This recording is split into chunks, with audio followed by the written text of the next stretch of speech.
This week, the UFO whistleblower David Grusch returned to the steps of the US Capitol with a bipartisan group of lawmakers, demanding the release of files he says prove the United States has retrieved non-human craft. And this week, Steven Spielberg's new film, Disclosure Day, arrives in cinemas. The word the culture keeps reaching for is the same: disclosure. The slow release of what we have apparently been seeing in the sky for decades.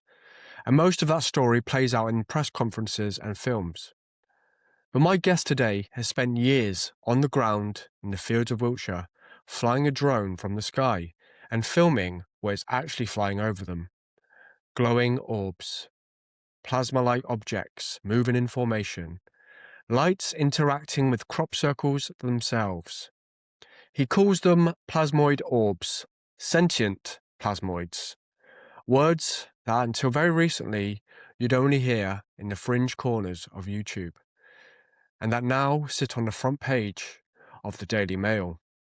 So today we get into Simon Young's plasmoid orb theory, what he is seeing and what he thinks it is, and why this might be the moment when the disclosure on the news and the disclosure in the field finally meet. I used to say to myself, wouldn't it be wonderful if all of this turned out to be true? I'm now thinking, wouldn't it be wonderful for people to know they're coming? All of this is true.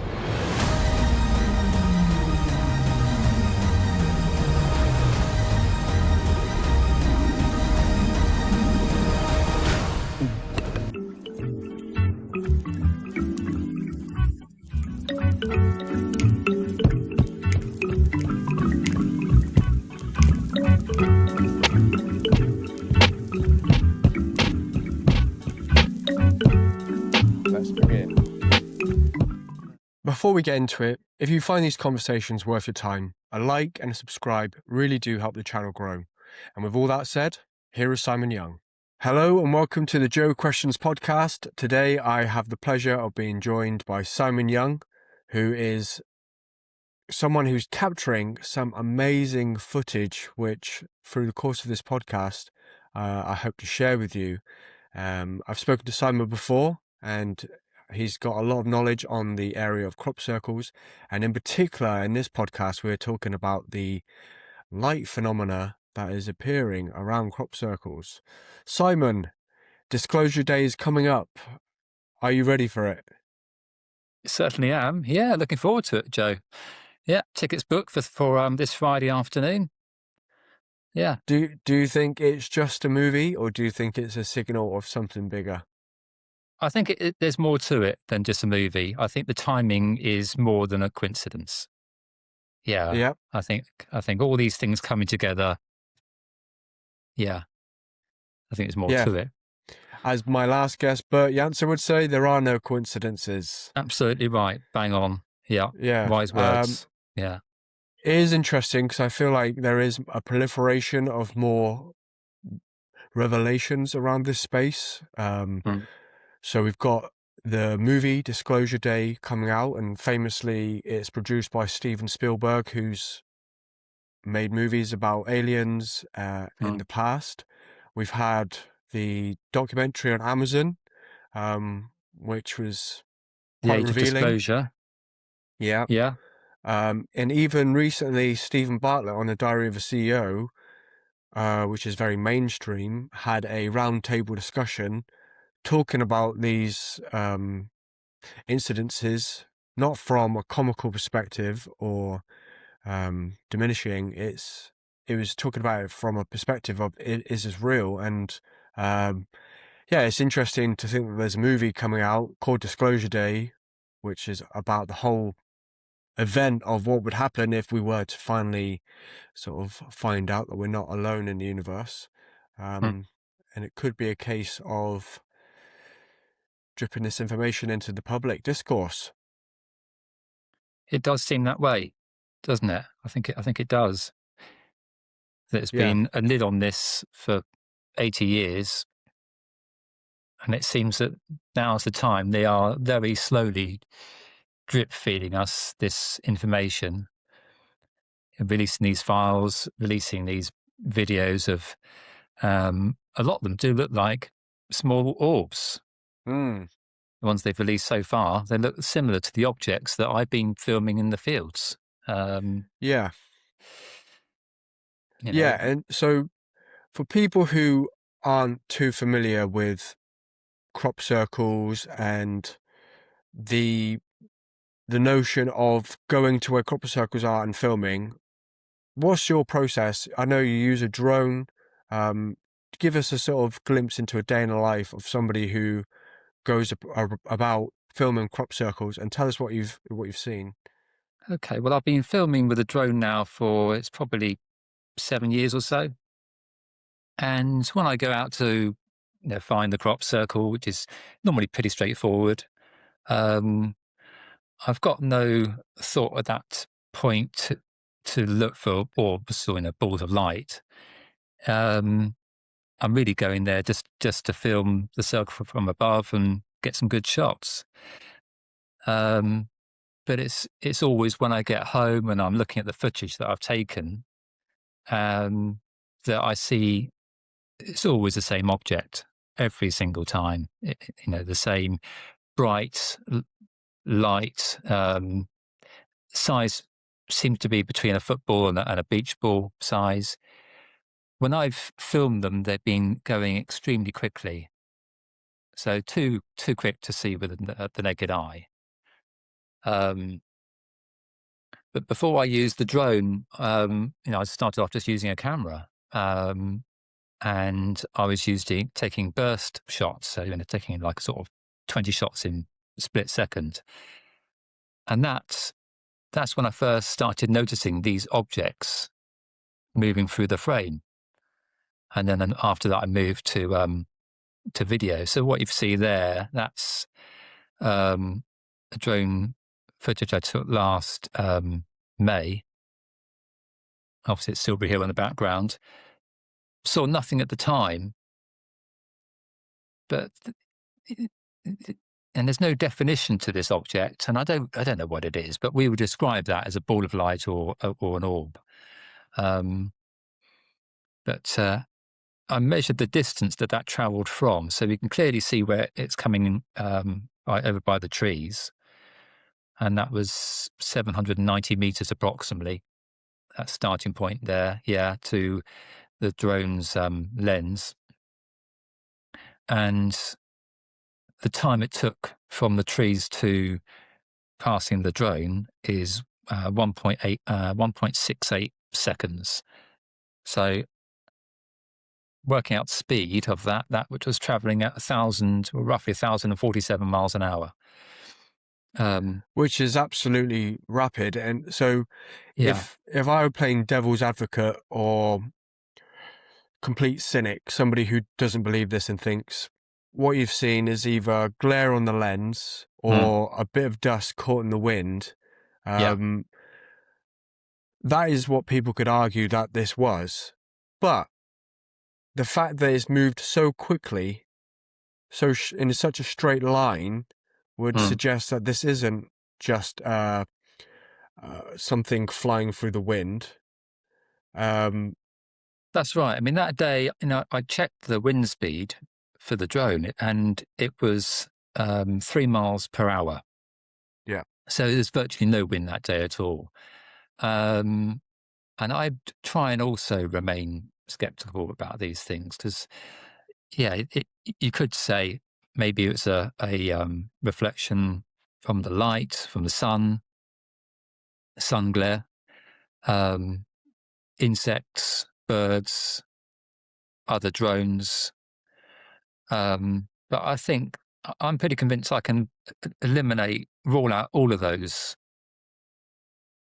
objects. Particularly that video is I would say the one I'm most convinced about. You can see where it's starting, you can see where it ends. It's also getting larger as it approaches the lens. And this is similar. This is about 3 years ago now at Eastfield, Alton Barn. So again, a very popular location for crop circles. And this one, less easier to see, but going at the same kind of speed, I'll say over 1,000 miles an hour, and it comes from the trees and shoots past.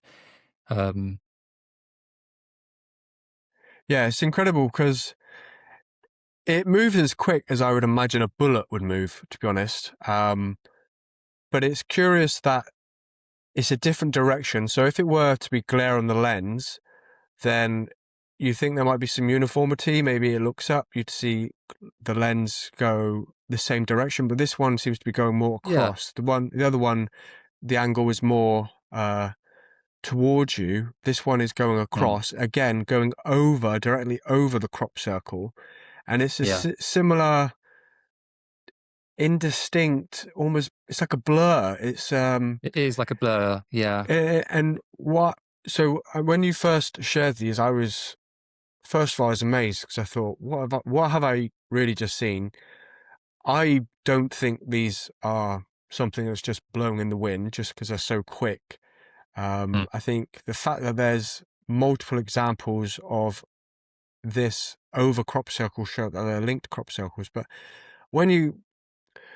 if you came from this phenomena from sort of your everyday layman perspective, you're expecting a spaceship or a grey man with big up black eyes. Yeah. But what is this small thing, blur? Or because I wouldn't even define this necessarily as an orb, because you think orbs are more of like a ball, whereas this is moving so fast it's hard to really tell if it's got a shape. It's strange, I think it does seem to be ball shape, but as you say, there's no real definition to it. It's just like a mass of energy. But yeah, I mean, that field is below a hill called Golden Ball Hill, and it's been called that for centuries.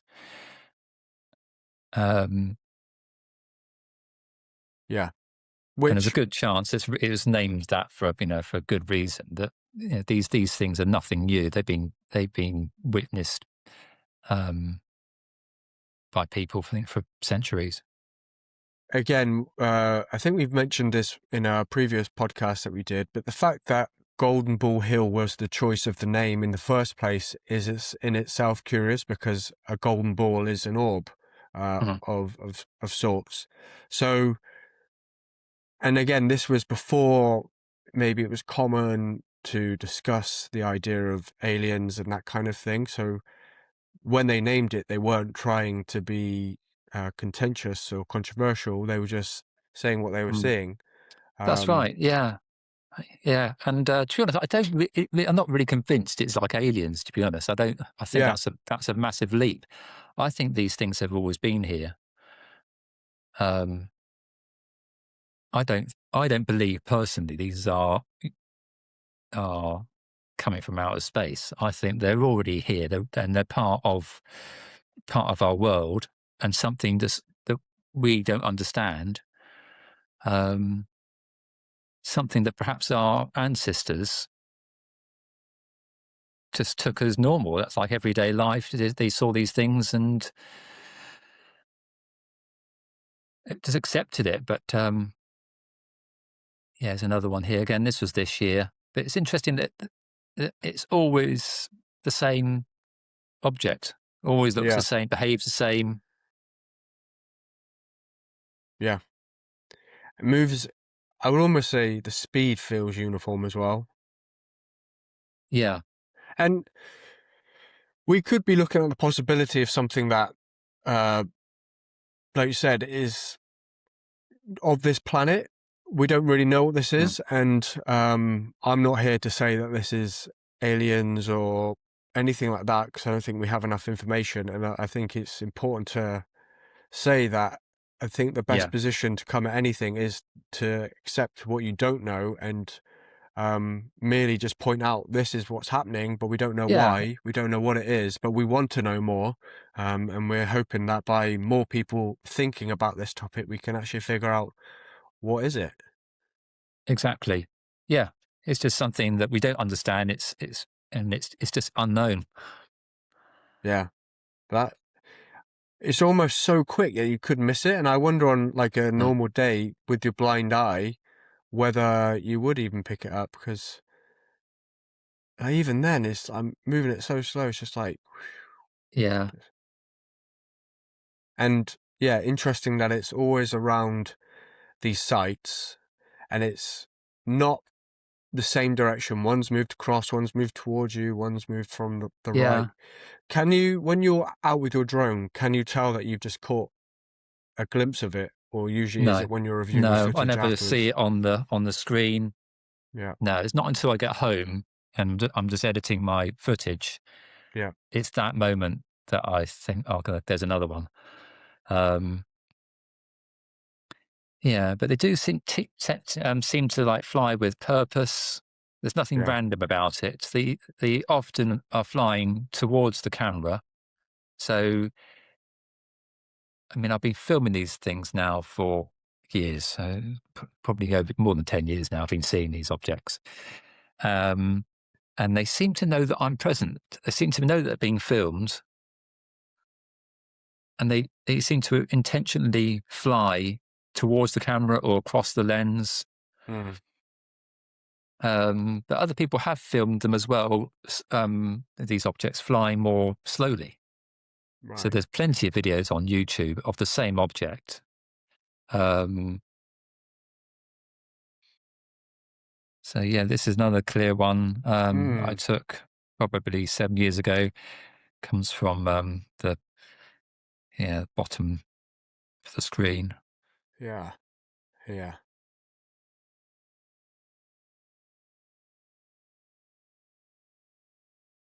So, do you think this is a type of consciousness? And it doesn't have to mean we understand it as a thing with a name or a personality, but is it aware of you, and is it awareness of you leading it to get into your camera shot? I think so. Yeah, that would be my take on it. I think it has got some consciousness.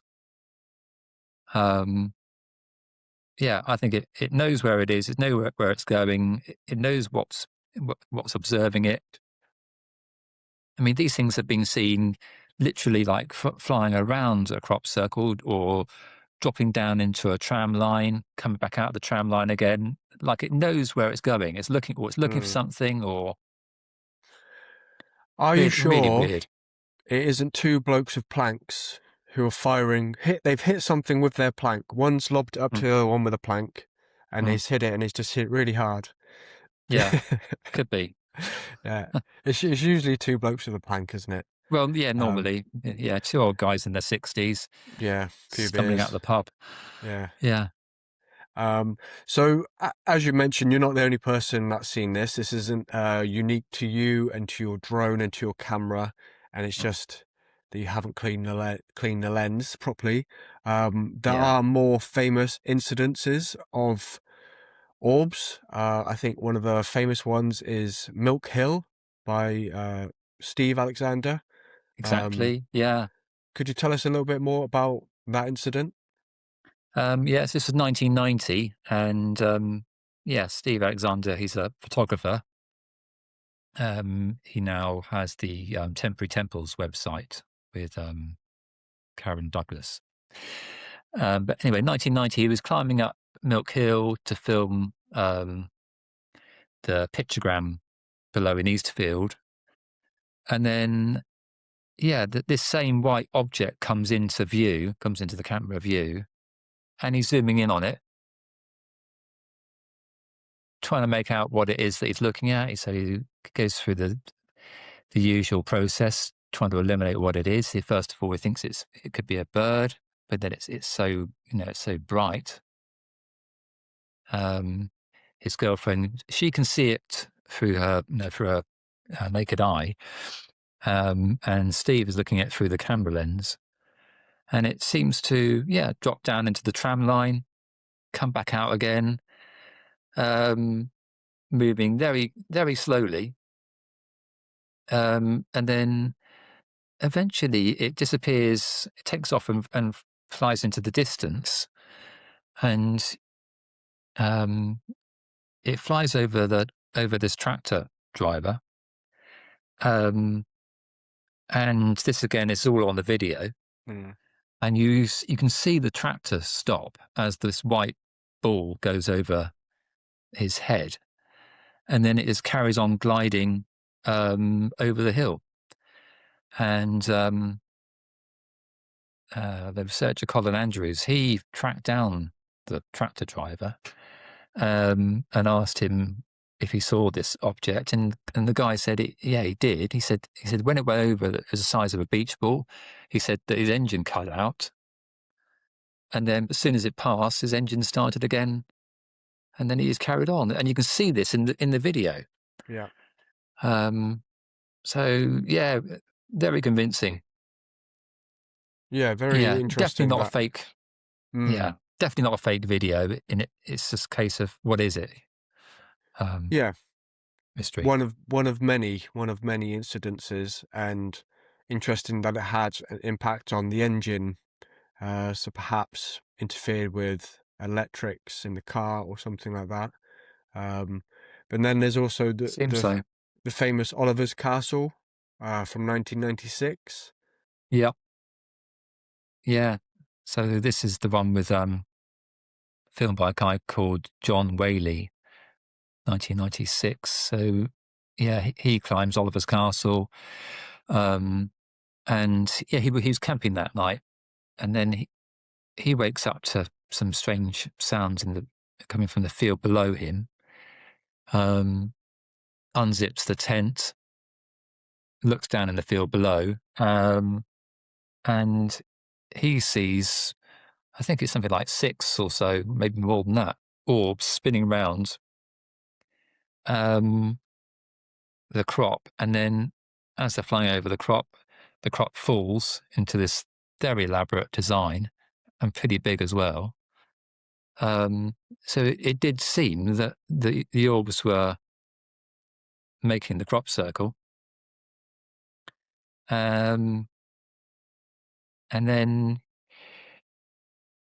the story goes that he went back to the barge pub at Alton Barnes with his footage. Now that's only 20 minutes drive from Oliver's Castle. So he was at the barge inn within 30 minutes or so. Because at the time, the barge was the sort of headquarters for all the croppies, all the crop circle researchers. That's where they all hung out. I like that the headquarters is a pub. Yeah, ideal. Yeah. Now I've met some of the people that were there that day, which is really interesting. I met them last year, and they were telling me the story about this guy coming into the pub with the footage, excited, showing them on his what would be considered today a very basic video recorder. Yeah. And it was astonishing. Would you say it's the only sort of video of its kind where you actually see the crop circle just appearing? It is the only one that's ever been released. Yeah. Yeah. And that guy, he's not been seen since. Now, obviously, lots of researchers have tried to track him down over the years. Yeah. And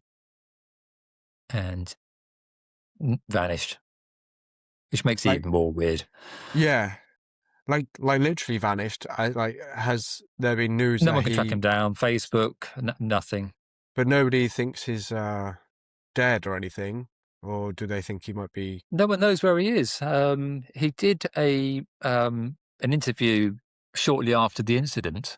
Or this guy allegedly, he's calling himself John Whaley. Again, there's some controversy there actually. But anyway, this guy allegedly, he's saying that he's John Whaley, and he tells a story from that particular point from the Oliver's Castle. But yeah, it does seem very convincing. I mean, how anyone could, particularly 1996, film that and then edit it in such a way, and and fake it within an hour. I think it's impossible.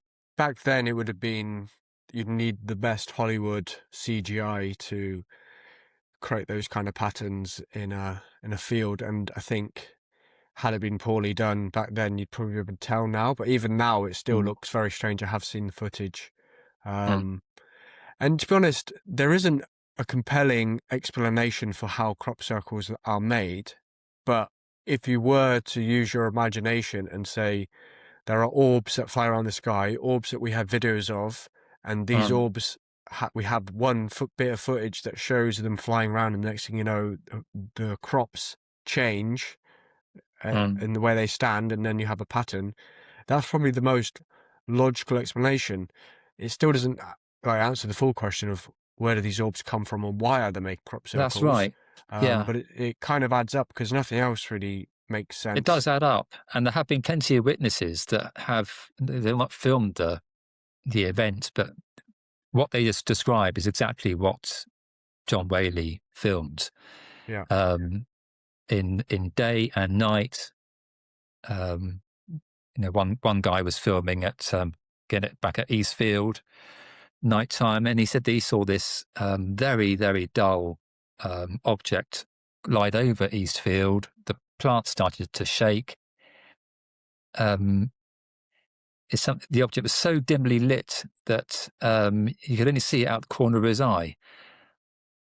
But then he saw the wheat start to shake, and then he said the whole crop fell, making this circular design. Because it would have to happen quickly, because that's one thing I always find is if I watch a crop circle video and I see the comments and then I see people saying, oh, this is just people doing this, and I just think, well, I would love to hear your explanation about how they do it overnight and they've never, ever been seen doing it. If there were people doing it, they couldn't do it quick enough to not be seen. And now we have so many cameras. I'd be more than happy to say, oh, this is a great bit of artwork, and I'd still want to understand how they're able to do it so quickly, but there isn't a single shred of evidence. The irony is, because of your films, because of your footage here, there's more evidence of this than there is of people being involved in the crop circles being made. Absolutely right. Yeah, there is no evidence of people making them. When you see in all these documentaries about the so-called crop circle makers, their demonstrations are always in daylight. Every time they're in daylight, and they're rubbish.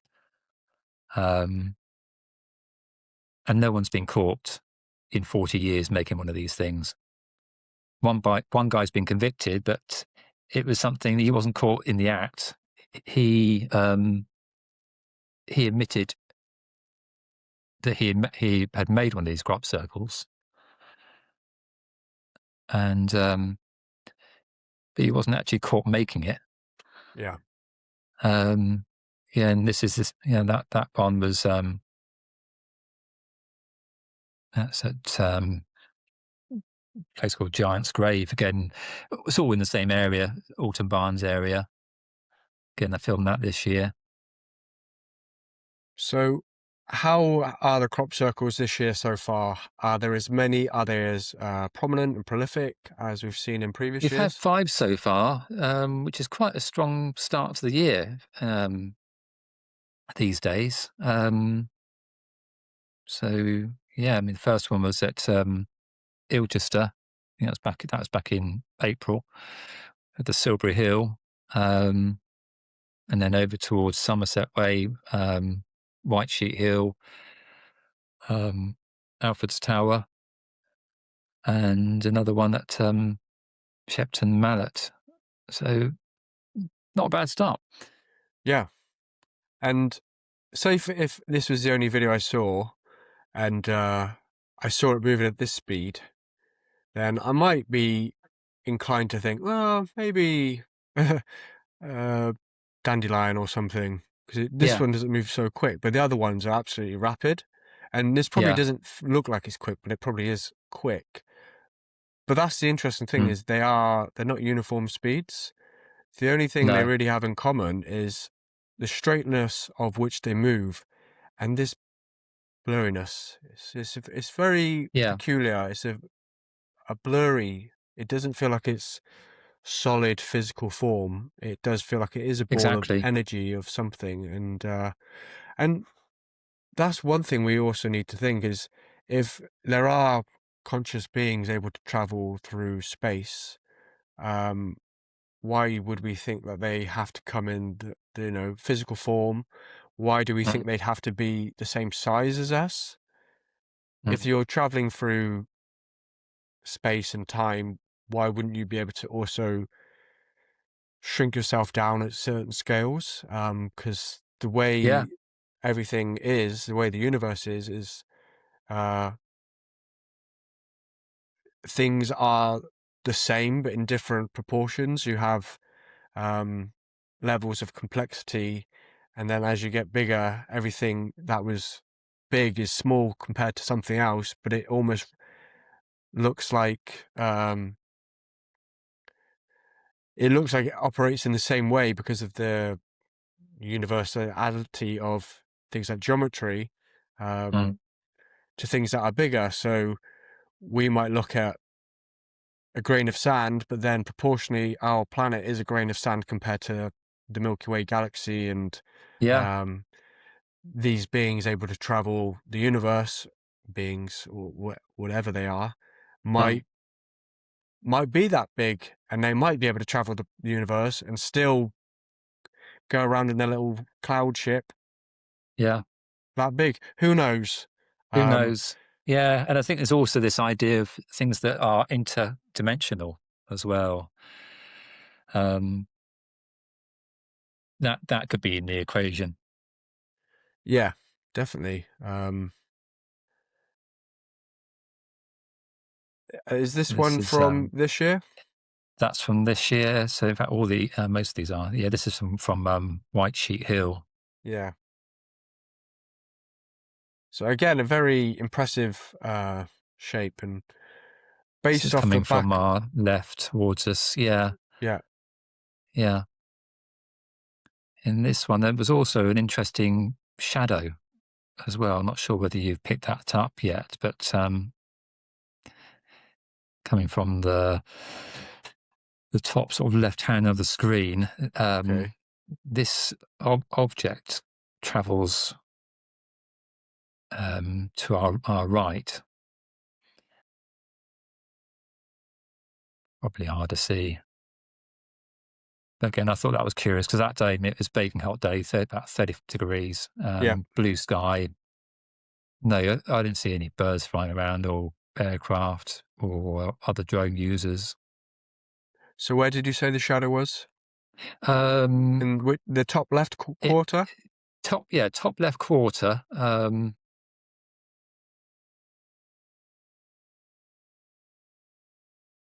we see it's orb here. That's right. Yes, it comes after the orb. See if I can spot it.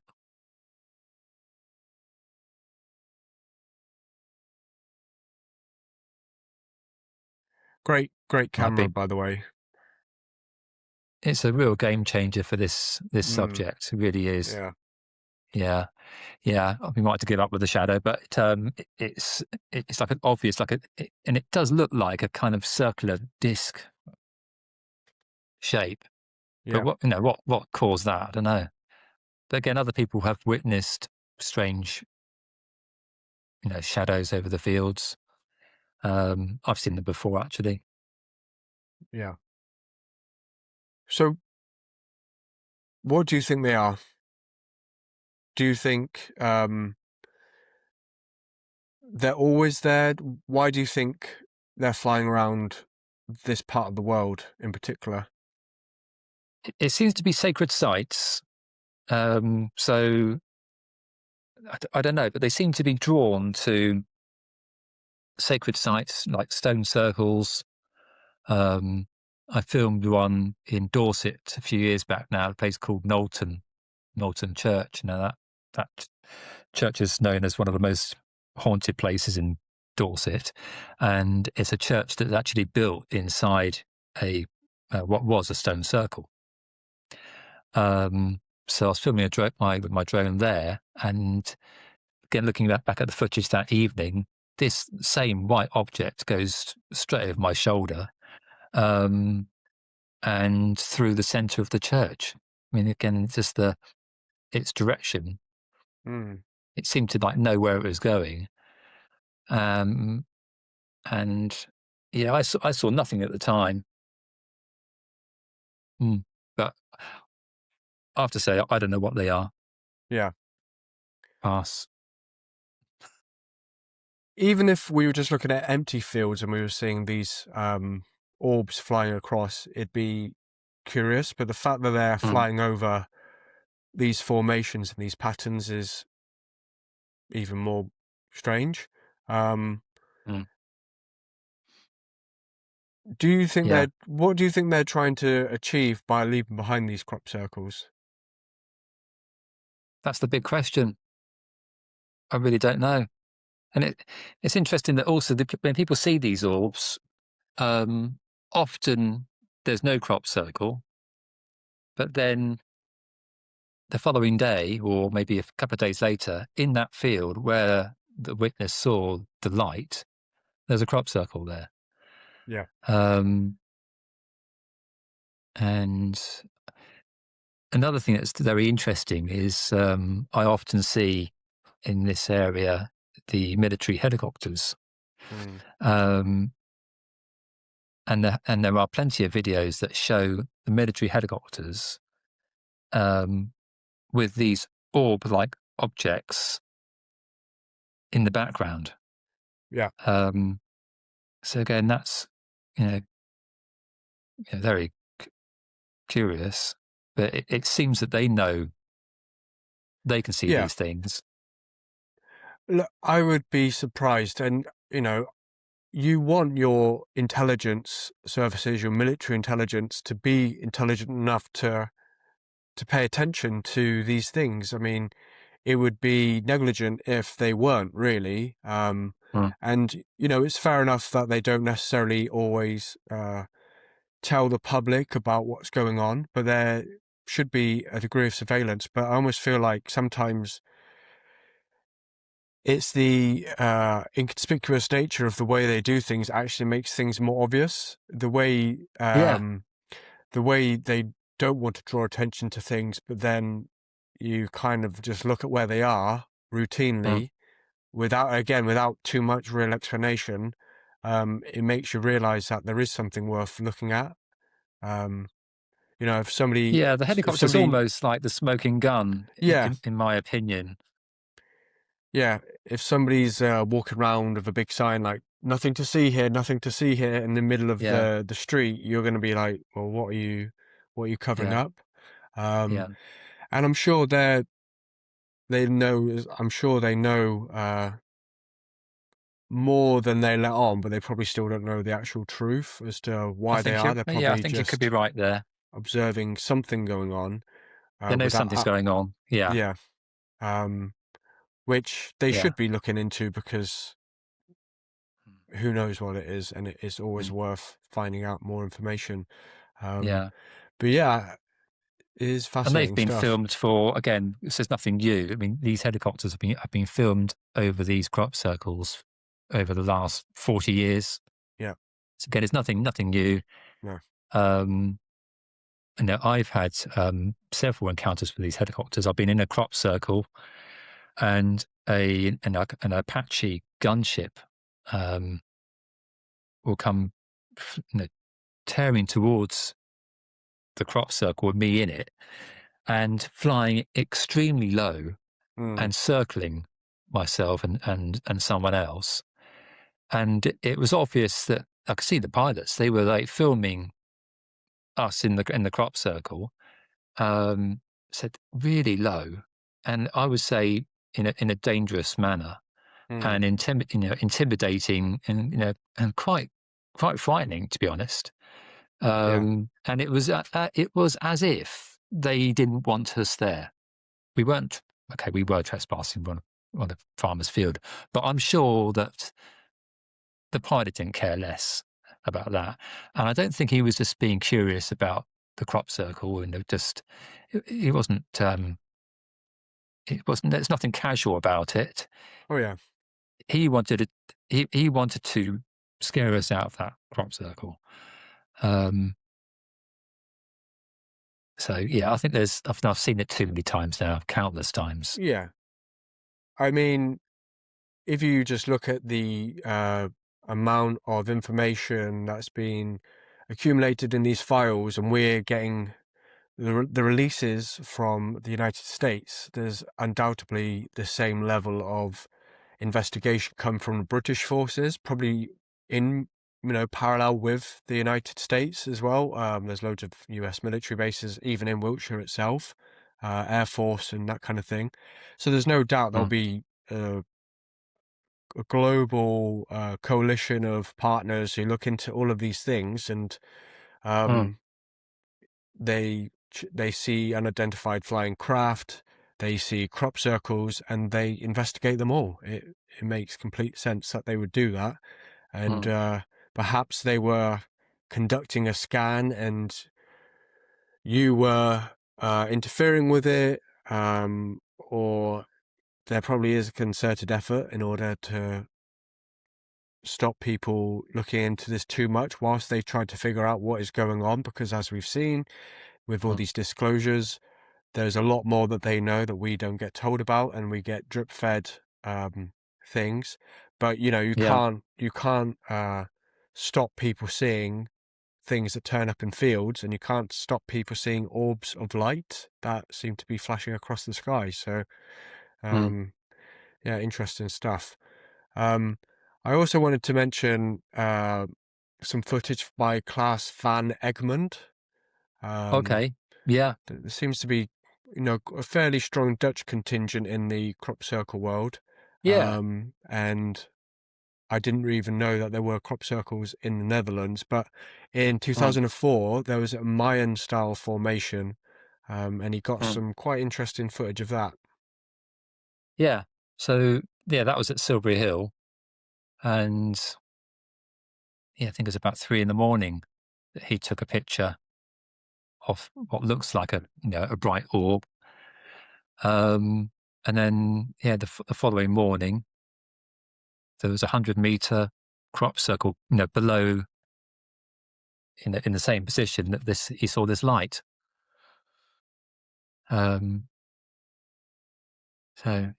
Was it a green light? Interesting. Yeah, it seemed to be some colour to it. Yeah. Fascinating. Yeah. So another strange phenomena around these crop circles, and yeah. I mean, the locals, they often report these things. It's been going on forever. So if you knock on the doors around Alton Barnes, Alton Priors, all around there, you speak to the locals, I think you'll find that most of them and the farmers, they've seen these things, but just don't know what they are. Just accept it. Yeah. Do you think so? I remember you telling me that Merlin was from that area, and everyone knows Merlin as the name of the wizard. It's a man who could conjure magic.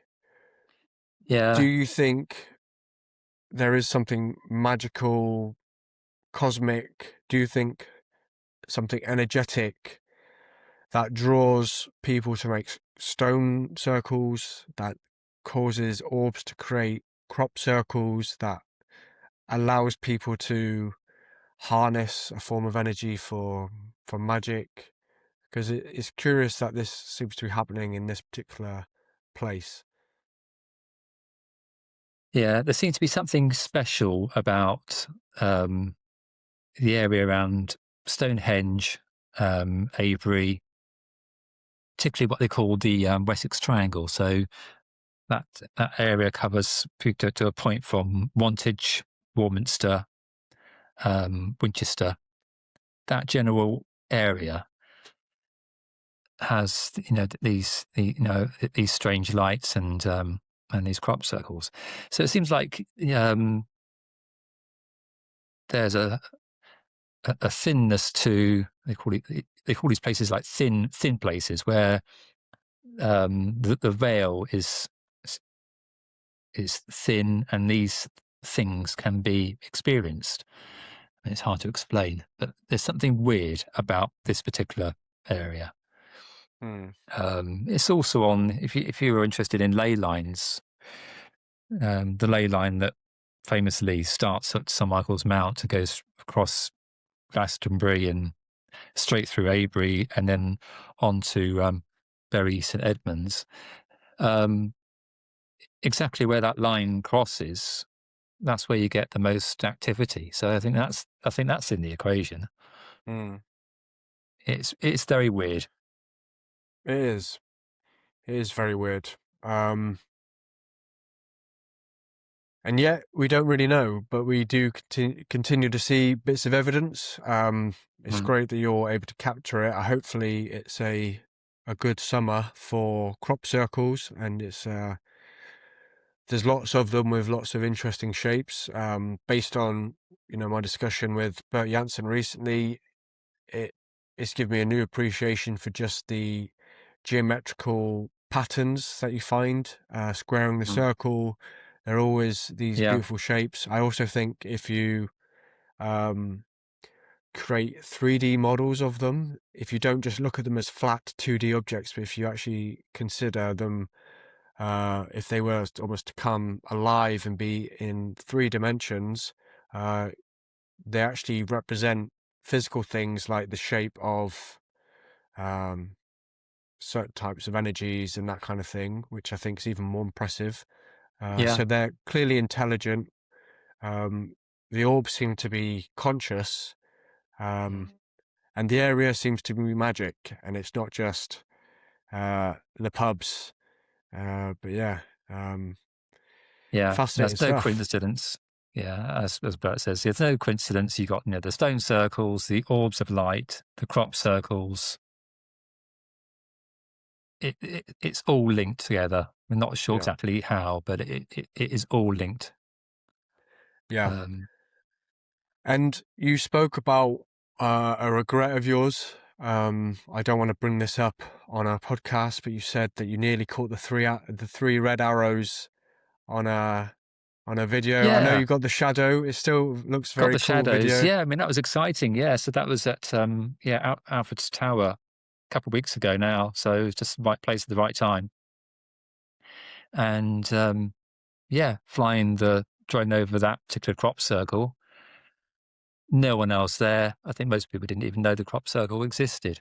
But there was this terrific roar, and I ducked, to be honest. I thought they were going to knock my head off. They were flying so low, straight over the crop circle, and fortunately my camera was pointing the wrong direction, but it's pointing at the ground. But you can see the red arrow formation, the shadows straight over the field.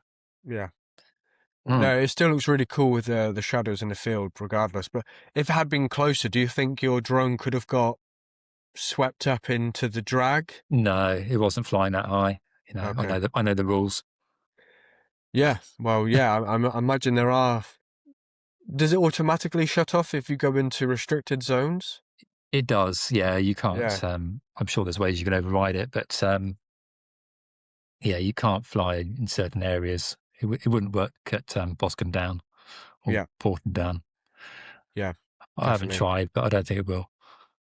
Interesting. Yeah. So, for anyone who's listening who's a drone enthusiast, what would you say are the things they should know if they want to go about with the drone looking at crop circles? What are the things they should look out for? A little handy starter kit. Well, the tip is always keep your eye on it. Keep your eye on the drone, because I've already lost one in a period of Bali a few years back now. So you've got to pay attention and not get distracted. Did the battery die? I don't know what happened. I just got distracted talking to someone, and it just came down in a barley field, and anyway, I never found it. Got chewed up in a combine harvester, probably. Well, it did eventually. Yeah, I went back to the field after it being harvested, and gone. So I think that's the golden rule: is keep pay attention, make sure it's activated its home point before you take off, so it knows where it's started from, and keep an eye on the battery. Although nowadays they have got pretty sophisticated, and the idea is that they will return to home when it gets to a dangerous level. But yeah, for this hobby, fantastic, a real game changer. Yeah. Well worth the money. Very impressive footage, very good definition and clarity considering how high it is, and obviously Incredible. capable of 4K, capturing, capable of capturing things whizzing across the screen at incredible speeds that are themselves, fuzzy balls of energy. And hopefully enthusiasts like you with their drones are going to capture something incredible. It'd be interesting to see if you could capture one at night in the making, or if we could get a new generation of the kind of footage that was done for Oliver's Castle. That would be incredible. But I wanted to mention, so I'm hoping to attend, but we've got the Circles Festival coming up in July.